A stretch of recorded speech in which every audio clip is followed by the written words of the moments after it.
Back to the new vlog. 7 वाजता सकाळ झाली आहे आणि आमचा सगळ्यांचा नाश्ता वगैरे आवरून झाला आहे आणि सो आज डीप क्लिनिंग असणार आहे घराची.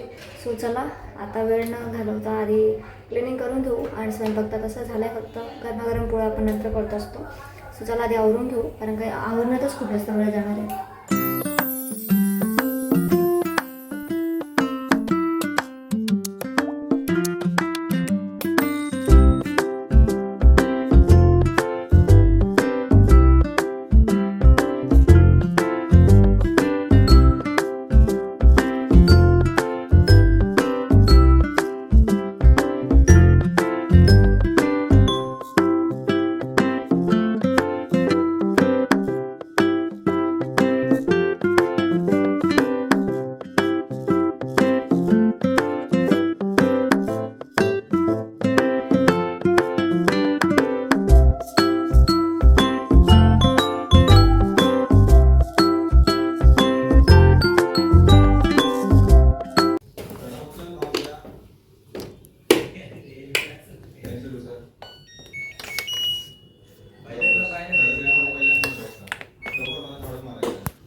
सो सगळं आवरून झालं आहे. दिवसभरापासून सारखं सकाळी उठल्यापासून सारखं आवरणं चालू होतं. त्यानंतर मी जास्त काही रेकॉर्ड नाही केलं, कारण का आवरणं मला आधी इम्पॉर्टंट वाटलं. सो तरी पण अजून दिवे घासायचे बाकी आहेत. घराची सगळी डीप क्लिनिंग झाली आहे, सगळी झाडचूड झाली आहे, सगळे जाळे वगैरे काढून झालेत. आणि आता जे होते बेडशीट वगैरे ते मी मशीनला लावून दिले, कपडे पण. सो आता मी व्हिडिओ एडिटिंग करायला बसते आणि मग त्यानंतर पुढचं बघूयात काय. आधी फर्स्ट व्हिडिओ एडिटिंग करते, कारण का काल पण आपला व्लॉग नाही आला आहे. सो आजचा व्लॉग लवकरात लवकर येईल तुमच्यापर्यंत, त्यानुसार मला सगळी एडिटिंग करायची आहे. The next day.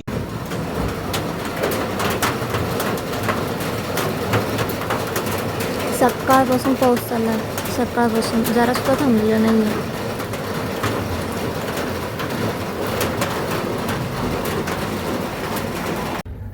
So hey guys, good evening and welcome back to the new vlog. So व्लॉगची सुरुवात मी आता करते. झाली संध्याकाळ, तुम्ही बाहेर पाहिलं किती पाऊस चालू आहे. गेली सकाळपासून खूप जास्त पाऊस चालू आहे आणि जरा वेळ पण थांबला नाही. आमचा प्लॅन होता मम्मीनं मला थोडंसं बाहेर जायचं होतं, पण पावसामुळे सगळं स्ट्रक झालं. सो आता झालं, आज काही करण्यासारखं नव्हतं. सो माझे थोडेसे कामं होते, ऑनलाईनच होते. सो मी ते करून घेते, ते अटेंड केले आणि आता वेळ झाली आहे चहा घ्यायची. सो आता चहा ठेवते, कारण का आज ना खरं सांगू अशी नॅप अशी घेतलीच नाही मी, कारण का माझं चालूच होतं काही ना काही. पण मी झोपले आणि तेवढंच मला आवाज आला किचनमधून. सो मी लगेच उठून आली. सो आता मी ठेवते चहा. म्हटलं आता काय सारखं झोपायचं, झोपून आणि आराम करून पण खूप जास्त होतं, कंटाळा यायला लागला. सो आता मी चहा ठेवते, मस्त चहा आणि खारी खाते आणि मग पुढच्या कामाला सुरुवात करू. ते मी चहा ठेवून दिला आहे, आता चहा उकळतो आहे. त्याचबरोबर मी दिवसभरातून केला आपला ब्लॉग एडिट आणि त्यानंतर ब्लॉग मी आपला अपलोड केला आणि तुम्ही तो बघितला असेल, तुम्हाला आवडला असेल. की गेली परत एक दिवस हे होतो आपल्याकडनं, त्यासाठी खरंच सॉरी. पण मग काय होतं, जंबल होऊन जाते, कारण का एक दिवशी काम जास्त असतं तेव्हा रेकॉर्ड करता येत नाही, एक दिवशी काहीच काम राहत नाही त्यामुळे रेकॉर्ड करता येत नाही. सो बघूया, चालला आहे थोडासा प्लॅन की आपण काहीतरी नवीन एक करावं, पण मग काय करावं याची आयडिया येत नाही. सो प्लीज कमेंट करा आणि सांगा की मी हे चॅलेंज केलं पाहिजे किंवा मी हे एक्सप्लोअर केलं पाहिजे, ते मी नक्कीच करेन. सो आता त्याला चहा उकळतो, बघूया पुढचं पुढे. सो आता चहा वगैरे सगळा घेऊन झाला, मस्त इव्हिनिंग स्नॅक्स झाला आणि तरीही अजून बाहेर पाऊस पडतो आहे, तो थांबलेलाच नाही आहे. सो मला हे सांगायचं होतं की तुम्ही कॉमेंट करा आणि मला सांगा, तुम्ही जर मला इंस्टाग्रामवरती अजून ॲड नसाल तर प्लीज ॲड व्हा. मी डिस्क्रिप्शनमध्ये इंस्टाग्रामची लिंक आहे किंवा इथं मी साईडला देते की आपल्या चॅनलचं म्हणजे आपलं इंस्टाग्राम हँडलचं नाव काय, तिथे जाऊन मला कॉमेंट करा, तिथे फॉलो करा आणि सांगा की तुम्हाला नेमकं काय बघायला आवडेल. चॅलेंज असेल, एखादं डेअर असेल, जे असेल ते मी नक्की करेन तुमच्यासाठी. प्लीज मला सांगा आणि प्लीज सपोर्ट करा.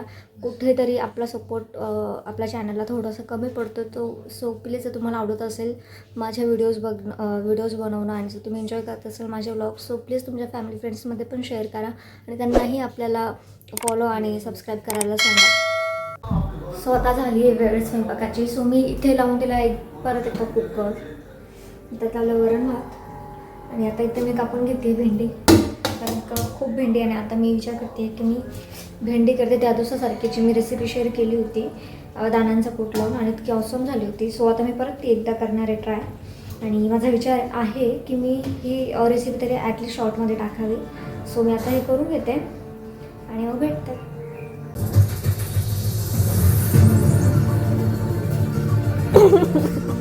सो झाला सगळा स्वयंपाक. वरण, त्यानंतर भाकर, त्यानंतर ही भाजी जी मागच्या वेळी पण केली होती, त्यानंतर सॅलड. सो आता खूप हे आल्यापासून खूप केव्हाच बसलेलो होतो. सो आता भूक लागली. आता ऑलमोस्ट आम्हाला एवढी डेली उशीर होत नाही, पण आज उशीर झाला. सॉरी. सो आता जेवायला बसून घेतो. The next day. सो हे गुड आफ्टरनून गाईज. आता मी एका कामासाठी आली होती. सो ते काम झालं आहे. आता मी निघाली परत एकदा घरी. सो म्हटलं जाता जाता वाटेमध्ये ना एक हे लागतं देवी मंदिर. सो म्हटलं तिथे पण एकदा विजिट करावं आपण. सो आता मी तिकडे चालली आहे. इथे जवळच आहे आणि नाशिकचं ग्रामदैवत म्हटल्यावरती गेलंच पाहिजे. सो चला आता आलो रस्त्यातच आहे, तुम्हाला दाखवून देते.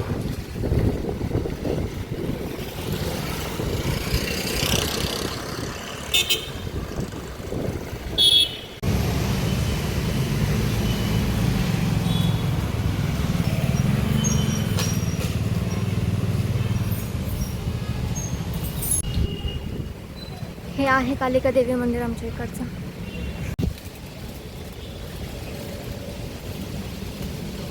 सो हे आमच्या नाशिकमधलं कालिका देवी मंदिर आहे आणि याची खूप मान्यता आहे की एकदा कोणी आलं की त्यांची मनोकामना पूर्ण होते आणि नवरात्रीमध्ये इकडे खूप मोठा सोहळा असतो. लिटरली खूप बाहेरपर्यंत रांगा असते आणि दर्शन घेणं खूप मुश्किल होऊन जातं. सो आता कोणी नव्हतो, एवढी गर्दी नव्हती. सो माझं आतमध्ये जाऊन दर्शन खूप जास्त छान झालं.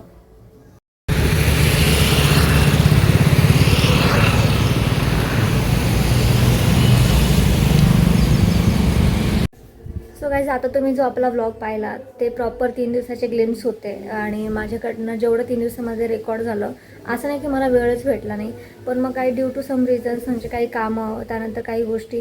सो त्यामुळे ना काही गोष्टी खूप असं जंबल होत होत्या आणि नेमकं हे करू की ते करू त्यामध्येच खूप जास्त कन्फ्युजन होऊन जायचं. सो माझ्याकडनं तेवढं काही रेकॉर्ड झालं नाही. रेकॉर्ड करण्यासारखं बरंच काही होतं, पण मग असं म्हणतो ना की आपली विलिंगनेस पण त्यात मॅटर करते. सो मला त्यावेळी असं वाटत होतं की नको हे काम करून घेऊ, ते करून घेऊ, असं करून घेऊ आणि डोक्यात 17 गणगणी चालू असतात. सो म्हटलं की ठीक आहे आणि 3 दिवस मी जेवढं रेकॉर्ड केलं तेवढं मी तुमच्यापर्यंत पोहोचवण्याचा प्रयत्न केला. आय होप सो की तुम्हाला आपला आजचा ब्लॉग आवडला असेल आणि तुम्ही तो एन्जॉय केला असेल. जर आवडला असेल तर नक्कीच आपल्या व्हिडिओला लाईक, शेअर, कमेंट, सबस्क्राईब जरूर करा आणि आपल्या फॅमिली फ्रेंड्समध्ये पण आवर्जून आपल्या चॅनलला शेअर करायला सांगा आणि परत भेटूया नेक्स्ट व्हिडिओमध्ये. Thanks for watching.